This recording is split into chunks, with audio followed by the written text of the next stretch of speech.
Sir, ರಾಜ್ಯದಲ್ಲಿ ಒಟ್ಟಾರೆ Muslim ಏನು ವ್ಯಕ್ತಿಗಳಿದ್ರು ಅವರ ಪ್ರಕರಣ ದಾಖಲಾಗಿದೆ. 8 ಪ್ರಕರಣ ಸಚಿವ ಸಂಪುಟದಿಂದ ಹಿಂಪಡೆದಿದ್ದಾರೆ, ಅಮಾಯಕರನ್ನು ಮಾಡಿದ್ದಾರೆ. ಏನು ಹೇಳ್ತೀರಿ?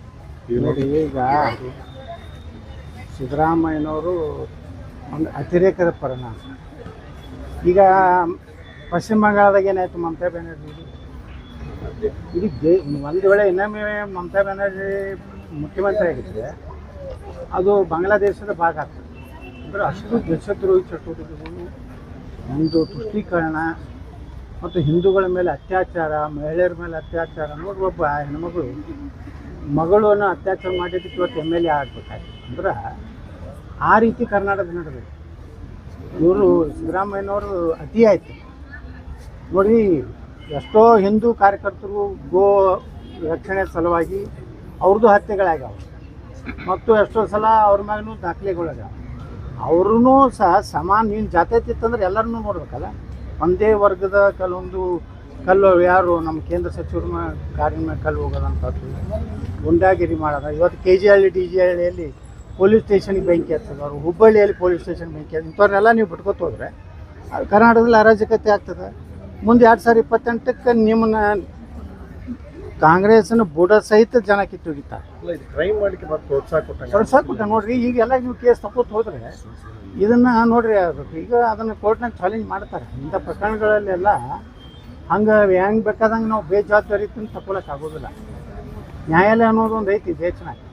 ಕೆಟ್ಟ ಪ್ರಕರಣಗಳು ತಗೊಂಡಿದ್ದು ಮತ್ತು ವಾಪಸ್ ಸುಪ್ರೀಂ ಕೋರ್ಟ್ ತನಕ ಅವನ್ನ ಇದು ಮಾಡ್ಯಾರ, ಇದು ಮಾಡ್ಬೇಕಂತ. ಇಂಥದ್ರ ಬಗ್ಗೆ ವಿರೋಧ ಪಕ್ಷದ ಏನೇನೋ ಕೆಲಸ ಇಲ್ಲ. ವಿರೋಧ ಖಂಡನೆ, ಬರೀ ಖಂಡನೆಗೆ ಮೂಲ ಸೀಮಿತ ಆಗಿ ಹೊರತಾಗಿ ವಿರೋಧ ಪಕ್ಷ ಸಂಪೂರ್ಣ BJP ಹೇಳೋದಂತೂ ನಾಯಕತ್ವದ ದೊಡ್ಡ ಕೊರತೆ ಆಗೈತಿ. ಅವ್ರು ಬರೀ ಯಾಕಂದರೆ ಈ ವಿಜೇಂದ್ರಗೆ ಈ ಸರ್ಕಾರ ವಿರುದ್ಧ ಜೋರಾಗಿ ಮಾತಾಡೋದು ಧ್ವನಿ ಇಲ್ಲ. ಯಾಕಂದರೆ 108 ಭ್ರಷ್ಟಾಚಾರ ಆರೋಪ ಅದಾವೆ ವಿಜೇಂದ್ರ ಮೇಲೂ ಅದಾವು. ಅವ್ರ ತಂದೆ ಸಹಿ ಡೂಪ್ಲಿಕೇಟ್ ಮಾಡಿದ ಸಹಿನೂ ಅದಾವು. ಅವ್ರ ತಂದೆಯ ಮೇಲೇ ಪೋಕ್ಸೋ ಇದೆ. ಹೀಗಾಗಿ ಅವ್ರ ನೈತಿಕತೆ ಇಲ್ಲ. ಇವತ್ತೇನೋ ವೀಕ್ಷಕರು ಬಂದಾರ್ತ BJP ಅವರು, ಮತ್ತು ಇವನ್ನೇ ಮುಂದೆ ಇದೇ ಕುಟುಂಬ ಮುಂದುವರ್ಸೋದಂದ್ರೆ BJPದು 4 ಸ್ವಾಮಿಗಳನ್ನ ಹಿಡಿದಾರೆ. ಅವರಿದ್ದರು ಹೋಗಿ ಯಡಿಯೂರಪ್ಪ ಕರಿತಾನೆ ಹೋಗಿ ತಲೆ ಮೇಲೆ ಕೈ ಇಡ್ತಾರೆ. ಅವ್ರ ಕಡೆಯಿಂದ ಪ್ರೈಮ್ ಮಿನಿಸ್ಟ್ರಿಗೆ ಅಮಿತ್ ಶಾ ಫೋನ್ ಮಾಡಿಸ್ತಾರೆ. ಒಂದು ವೇಳೆ ವಿಜೇಂದ್ರ ತೆಗೆದ್ರೆ ಹುಷಾರ್, ನಾವು ಲಿಂಗಾಯತರ ವಿರೋಧ ಮಾಡ್ತೀವಿ. ಈ ಸ್ವಾಮಿಗಳ ಮಾತು ಕೇಳಿ ಯಾರು ರಾಜಕೀಯ ಮಾಡ್ತಾರೆ? ಹಿಂಗೆ ಹೋಗೋದು ಸರ್. ಅದು BJP ನೋಡಿ. ಈಗ ಯಾರೋ ಪ್ರಾಮಾಣಿಕರು ಬಂದಾರ್ತೈತೆ, ಯಾರೋ ಅವರು 2 ವೀಕ್ಷಕರು ಬಂದಾರ. ಬಹುಶಃ ಅವ್ರನ್ನ ಬುಕ್ ಮಾಡ್ಲಿಕ್ಕೆ ಆಗೋದಿಲ್ಲ ಯಡಿಯೂರಪ್ಪ ವಿಜೇಂದ್ರಗೆ, ಹಂಗೆ ಅನ್ನಿಸ್ತೈತೆ ನನಗೆ. ಸುದ್ದಿ ಬಂದ ಪ್ರಕಾರ ಇವ್ರು ಸ್ಟ್ರಿಕ್ಟ್ ಅದಾರ. ಈಗ ಬಂದವ್ರು ಈಗ ರಾಷ್ಟ್ರೀಯ ಸಹ ಪ್ರಧಾನ ಸಂಘಟನಾ ಏನು ಬಂದಾರಲ್ಲ, ಅವರು ಇನ್ನೊಬ್ಬರು ನಮ್ಮ ದೊಡ್ಡ ರಾಜ್ಯಸಭಾ ಸದಸ್ಯರು ವರ್ಷದ ಇಬ್ಬರು ಪ್ರಾಮಾಣಿಕರದಾರ. ಅವರು ಏನಾರೇ ಪ್ರಾಮಾಣಿಕವಾಗಿ ಈ ಕರ್ನಾಟಕದ ಪರಿಸ್ಥಿತಿ ಕೊಟ್ಟರೆ ಕರ್ನಾಟಕದಲ್ಲಿ BJP ಉಳಿತದೆ. ಮತ್ತು ಇದೇ ಭ್ರಷ್ಟ ಕುಟುಂಬನೇ ಮುಂದುವರ್ಸಿದ್ರೆ BJPನೂ. ಈಗ ಅನೇಕ ಶಾಸಕರಿಗೆ ನಿನ್ನೆ ಒಂದು ಪ್ರಶ್ನಾವಳಿ ಸಭೆ ಕೊಟ್ಟಿದ್ದಾರಂತೆ. ಅಂದರೆ ಒಂದು ಟೈಪ್ ಕ್ವಶನ್ ಟೈಪ್, ಮುಂದೆ ರಾಜ್ಯಾಧ್ಯಕ್ಷ ಚೇಂಜ್ ಆಗಬೇಕಾ ಬೇಡ, ಆಗಬೇಕು ಅಂದರೆ ಎದಕ್ಕೆ ಆಗಬೇಕು, ಆಗಬೇಕು ಬೇರೆ ಆಗ್ಬೇಕಂದ್ರೆ ಬೇರೆ ಯಾರು ಆಗಬೇಕು ಅಂತೇಳಿ. ನೀವು ಜಾರಕಿಹೊಳಿ ಕೂಡ, ರಮೇಶ್ ಜಾರಕಿಹೊಳಿ ಕೂಡ ಅಟೆಂಡ್ ಆಗಿದ್ದಾರೆ. ಸೊ ನಿಮಗೇನಾದರೂ ಮಾತುಕತೆ ಆಗಿದೆ? ಇಲ್ಲ, ನನಗೆ ಮಾತುಕತೆ ಆಗಿಲ್ಲ. ಬರೀ ಇವ್ರು ಏನು ಮಾಡ್ಯಾರ, ಒಂದು 35 ಮಂದಿ ನಟ ಸೆಲೆಕ್ಟ್ ಮಾಡ್ಯಾರ. ಹಂಗೆ ಮಾಡಬಾರ್ದು. ಈಗಿರುವಂಥ ಎಲ್ಲ ಹಾಲಿ ಶಾಸಕರನ್ನ, ಹಾಲಿ ಸಂಸದರನ್ನ ಮತ್ತು ಮುಂದಿನ ದಿವಸಗಳಲ್ಲಿ ಬಹುತೇಕವಾಗಿ ಮಾಜಿ ಇದ್ದವ್ರನ್ನ ಹೆಚ್ಚು ಕಡಿಮೆ ಒಂದು 70% ಅವರಿಗೆ ಕೊಡ್ತಿರ್ತಾರೆ ಅಂತ ಎಲ್ಲ ಅಭಿಪ್ರಾಯ, ಕಾರ್ಯಕರ್ತರ ಅಭಿಪ್ರಾಯ ತೊಗೊಳ್ಬೇಕು, ಸರ್ವೆ ಮಾಡಬೇಕು. ಅಲ್ಲಿ ಯಾರ ಪ್ರಧಾನ ಏನು ಅವರು ರಾಜ್ಯ ಏನು ಪದಾಧಿಕಾರಿಗಳು ಅದಾರಲ್ಲ, ಅವರೆಲ್ಲ ಅವ್ನ ಚಮಚಗಳು ಅದಾರೆ. ಆ ಚಮಚಗಳು ಪ್ರೀತಮ್ ಗೌಡ, ಆ ರಾಜೀವ, ಆ ತಮ್ಮೇಶ್ ಗೌಡ, ರುದ್ರೇಶ, ಇವ್ರೇನು ಹೇಳೋರು? ಅವ್ರ ಪರನೇ ಹೇಳಬೇಕಲ್ಲ. ಇವಕ್ಕೆ ಎಂದೂ ಪ್ರಧಾನ ಕಾರ್ಯದರ್ಶಿ ಆಗಲಾರುವಂತ ಮಾಡ್ಕೊಂಡು ಕೂತಾನವ. ಅವು ಅಂದರೆ ಅದಾರೆ ಅವು ಮುಖದ ಮ್ಯಾಗ. ಇವ್ರ ಪಕ್ಷ ಕಟ್ಟೋರ ತನ್ನಿಸ್ತೈತೆ. ಯಾವ ಸರ್ನು ತಳ್ಳಳ್ಳಿ ಅಂತ ಎಲ್ಲರೂ ಅವನ್ನ ವ್ಯವಸ್ಥೆ ಮಾಡು, ರಾತ್ರಿ ವ್ಯವಸ್ಥೆ ಮಾಡು ಗ್ಯಾಂಗ್ ಅದು ವಿಜೇಂದ್ರಗೆ ಅಂತ ಅಂದ್ಕೊಂಡು ಪಾರ್ಟಿ ಕಟ್ಲಕ್ಕ ಏನು ಮಾಡ್ಲಕ್ಕತ್ತಾನೆ. BJPನ ಹಾಳು ಮಾಡ. ಅಲ್ಲಿ ಮೋದಿಯವರು ಹಗಲ ರಾತ್ರಿ ದುಡಿತಾರೆ. ಇಲ್ಲಿ ಕರ್ನಾಟಕಕ್ಕೆ ತುಡುಗರ ಕಾಯಿ ಕೊಟ್ಟಾರೆ, ಏನು ಮಾಡೋದು? ಮೋದಿಯವರು ಮೆಲೋಡಿ ಚಾಕ್ಲೇಟ್ ಕೊಟ್ಟು ಭಾಳ ವಿರೋಧ ಮಾಡ್ತಾ ಇದ್ದಾರೆ ಕಾಂಗ್ರೆಸ್ ಮತ್ತು ವಿರೋಧ ಪಕ್ಷ. ರಾಹುಲ್ ಗಾಂಧಿ ಅದೊಂದು ಜೋಕರ್. ಅದಕ್ಕೆ ತಲೆನೂ ಇಲ್ಲ. ಅದು ಏನು ಅದಕ್ಕೆ ಡಿಗ್ನಿಫೈ ಹೆಂಗಿರ್ಬೇಕು ಅನ್ನೋದು ಗೊತ್ತಿಲ್ಲ. ನೋಡ್ರಿ, ಪಾರ್ಲೆ ಕಂಪ್ನಿದು ಒಂದು ಚಾಕ್ಲೇಟ್ ಕೊಟ್ಟ, ಏನು ತಪ್ಪೇನಾಯ್ತು? ನೆಹರೂನ ಹಂಗೆ ರಾತ್ರಿ ಲಾಡ್ ಮಾಡ್ಕೊಂಡು ಬ್ಯಾಟನ್ ಮನೆಗೆ ಮಕ್ಕೊಂಡಿರಲ್ಲ. ನೆಹರು ಏನು ಮಾಡ್ಯಾನ, ರಾಜೀವ್ ಗಾಂಧಿ ಇಂಡಿಯನ್ ನೇವಿದು ಹಡಗು ಒಯ್ದು ದೇಶದ್ರೋಹಗಳನ್ನ ತೊಗೊಂಡು ಅದ್ರೊಳಗೆ ಅದನ್ನು ಇದು ಮಾಡಲ್ಲ, ಪಾರ್ಟಿ ಮಾಡಲ್ಲ. ರಾಜೀವ್ ಗಾಂಧಿ ಮಾಡಿದ್ದು. ನೆಹರು ಅಂತರೂ ಲಾರ್ಡ್ ಮೌಂಟ್ ಬ್ಯಾಟನ್ ಮಗಳು ಬರೀತಾಳ, ಪುಸ್ತಕ ಬರ್ದಾಳ. ಲಾರ್ಡ್ ಮೌಂಟ್ ಬ್ಯಾಟನ್ ಅಂತ ಕೊನೆಯ ವಯಸ್ಸರ ಇದ್ದ ಅವನ ಮಗಳು ಬಂದು ಪುಸ್ತಕ ಬರ್ದಾಳ. ಗಾಂಧಿ ಹತ್ಯೆ ಆದಾಗ ನೆಹರು ನನ್ನ ತಾಯಿ ಜೊತೆಗೆ ನನ್ನ ಮನೆಯಲ್ಲಿದ್ದ, ತಾಸಾನುಗಟ್ಟಲೆ ಇದ್ದ. ಅಂದ್ರೆ ಗಾಂಧಿ ಅಲ್ಲಿ ಕೊಲೆ ಆಗಿರ್ತದೆ. ನೆಹರು ಎಲ್ಲಿದ್ದ? ಲಾರ್ಡ್ ಮೌಂಟ್ ಬ್ಯಾಟನ್ ಹೆಂಡತಿ ಜೋಡ ಇದ್ದ, ನನ್ನ ತಾಯಿ ಜೋಡ ಇದ್ರಂತ ಆ ಹೆಣ್ಮಗಳ ಒಂದು ಪುಸ್ತಕ ಬರ್ದ.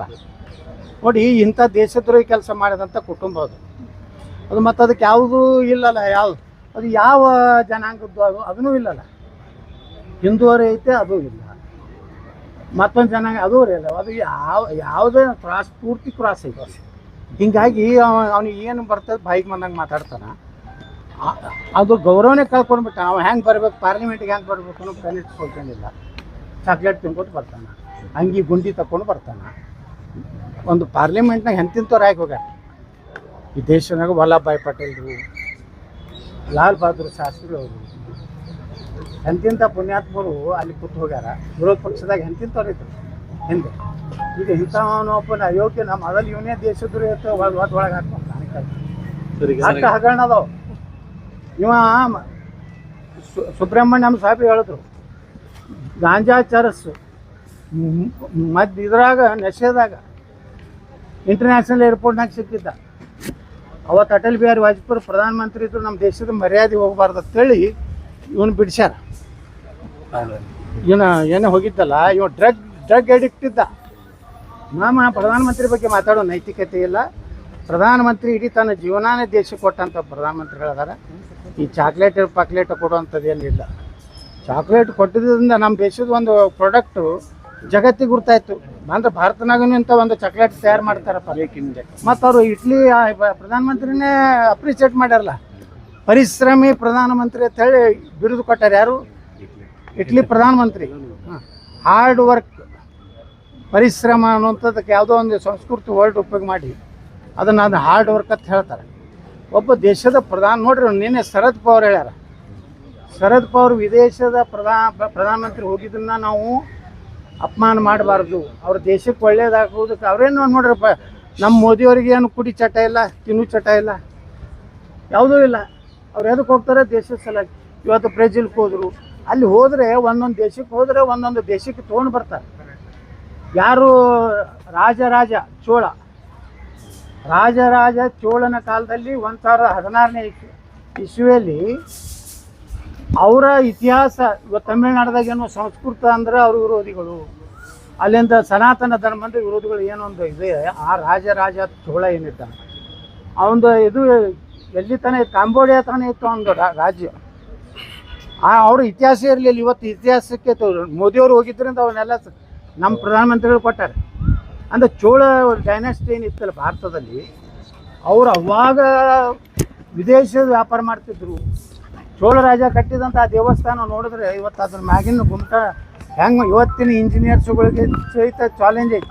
ಇದು ಹೆಂಗೆ ಇದನ್ನು ಸುಮಾರು 500 ಟನ್ನೇನು ಒಂದು ಗುಮ್ಮಟದ ಮ್ಯಾಗ ಎಷ್ಟೋ ಎತ್ತೈತೆ. ಅಂದ್ರೆ ಆ ರಾಜಂದು ಏನು ಕಲ್ಪನೆ ಐತಂದ್ರೆ, ಇಡೀ ಜಗತ್ತಿನಲ್ಲಿ ನಾ ಕಟ್ಟಿದಂಥ ದೇವಸ್ಥಾನದ ಎತ್ತರ ಇರ್ಬೇಕು. ಅಂಥ ರಾಜನ ಇತಿಹಾಸ ಇವತ್ತು ನಮ್ಗೆ ಗೊತ್ತಾಗಿದೆ. ಆ ರಾಜನ ಕಾಲಕ್ಕೆ ತಮಿಳು, ಸಂಸ್ಕೃತ ಎರಡೂ ಭಾಷೆಗೆ ಗೌರವ ಕೊಟ್ಟಂತ ಇಂಥದ್ದೆಲ್ಲ ಪ್ರಧಾನಮಂತ್ರಿಗಳು ತೊಗೊಂಡು ಬಂದಾರೆ. ಈ ಅಯೋಗ್ಯ ಈ ರಾಹುಲ್ ಗಾಂಧಿ ಏನದಲ್ಲ, ಇವೊಂದು ಮಾನ ಮರ್ಯಾದೆಗೆ ಈ ಕಾಂಗ್ರೆಸ್ನವ್ರಿಗೆ ಮಾನ ಮರ್ಯಾದೆ ಬೇಕಲ್ಲ. ಇಂಥವನ್ನ ನಾ ಏನಾರ ಆ ಪಾರ್ಟಿಗೆ ಹೋಗಿ ಕಪಾಳಿ ಹೊಡಿತಿದ್ದೆ. ಸರ್, ಇನ್ನೊಂದು ಸಾಮಾಜಿಕ ಜಾಲತಾಣಗಳಲ್ಲಿ ಕಾಕ್ರೋಚ್ ಜನತಾ ಪಾರ್ಟಿ ಅಂತ ಬಹಳ ಟ್ರೆಂಡ್ ಸೃಷ್ಟಿ ಮಾಡಿತ್ತು. ಈಗ ಅದನ್ನ ಕೇಂದ್ರ ಸರ್ಕಾರ ಬ್ಯಾನ್ ಕೂಡ ಜಾಸ್ತಿ ಫಾಲೋವರ್ಸ್ ಯಾರು ಜಾಸ್ತಿ ಫಾಲೋವರ್? ಹೌದು ಸರ್, ಕಾಕ್ರೋಚ್ ಜನತಾ ಪಾರ್ಟಿ ಅಂತ ಹೇಳಿ ಸುಪ್ರೀಂ ಕೋರ್ಟ್ ಅದೇನು ಸಾಫ್ಟ್ವೇರ್ ನೀವು ಏನು ಬೇಕಾದ ಫಾಲೋವರ್ ಮಾಡ್ಕೋಬೋದಲ್ಲ. ನಿಮ್ಮ ಕೈಗೆ ಇರ್ತೈತೆ, ನೀವೇ ಮಾಡ್ಕೋಬೋದು. ಅದಕ್ಕೇನು ಕಾಕ್ರೋಚ್ ಪಾರ್ಟಿದು ಏನೈತಲ್ಲ, ವ್ಯವಸ್ಥಿತವಾಗಿ ಭಾರತವನ್ನು ಅತಂತ್ರ ಮಾಡೋದು, ಪ್ರಧಾನಮಂತ್ರಿಗಳನ್ನು ಇಳಿಸ್ಬೇಕು. ಭಾರತ ಜಗತ್ತಿನ ಶಕ್ತಿಶಾಲಿ ರಾಷ್ಟ್ರ ಆಗ್ಲಾಕತ್ತೈತಲ್ಲ, ಇವ್ರು ತಡ್ಕೋದಾಗಲಾಗೈತಿ. ಇನ್ನು ನೇರವಾಗಿಯೇ ಇವತ್ತು ರಾಹುಲ್ ಗಾಂಧಿ ಚೀನಾದ ಏಜೆಂಟ್ ಎಲ್ಲ ಇಲ್ಲಿ ಗುಪ್ತ ಕೆಲವೊಂದು ವಿಚಾರಗಳನ್ನು ಹೇಳಿ ನಾ ಪಾಕಿಸ್ತಾನ ಪರವಾಗಿ ಮಾತಾಡ್ತಾನ. ಇದನ್ನು ಕ್ರಿಯೇಟ್ ಮಾಡಿದ್ರು ಕೂಡ ಗಲ್ಫ್ ಕ್ಷೇತ್ರ ಎಂಬ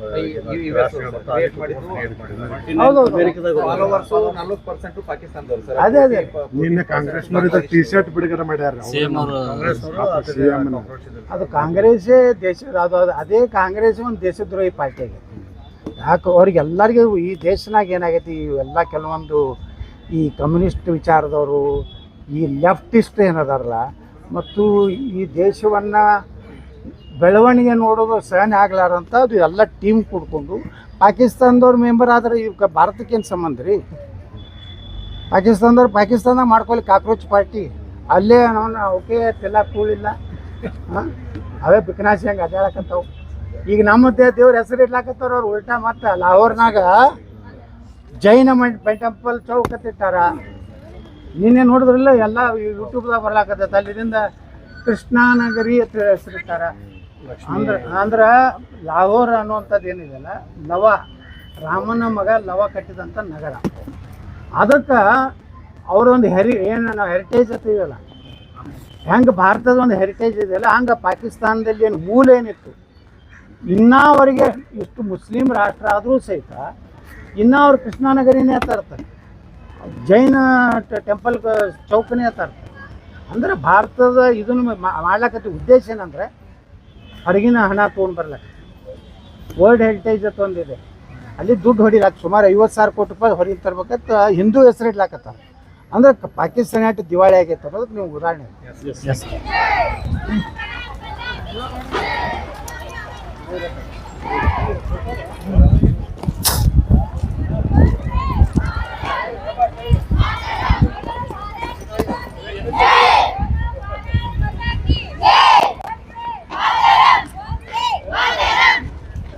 हेलो मामा, अभी बैठ खत्म ही निकल रहा हूँ ऐसे खाते लको।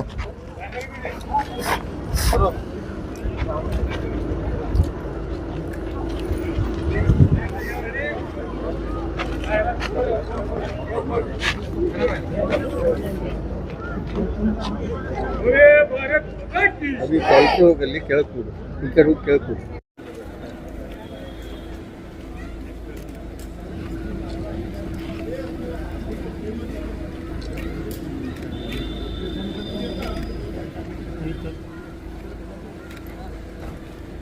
ಇನ್ನಷ್ಟು ಸುದ್ದಿಗಾಗಿ ನಮ್ಮ ನ್ಯೂಸ್ 11 ಕರ್ನಾಟಕ ಚಾನೆಲ್ಗೆ ಲೈಕ್ ಮಾಡಿ, ಶೇರ್ ಮಾಡಿ, ಸಬ್ಸ್ಕ್ರೈಬ್ ಮಾಡಿ.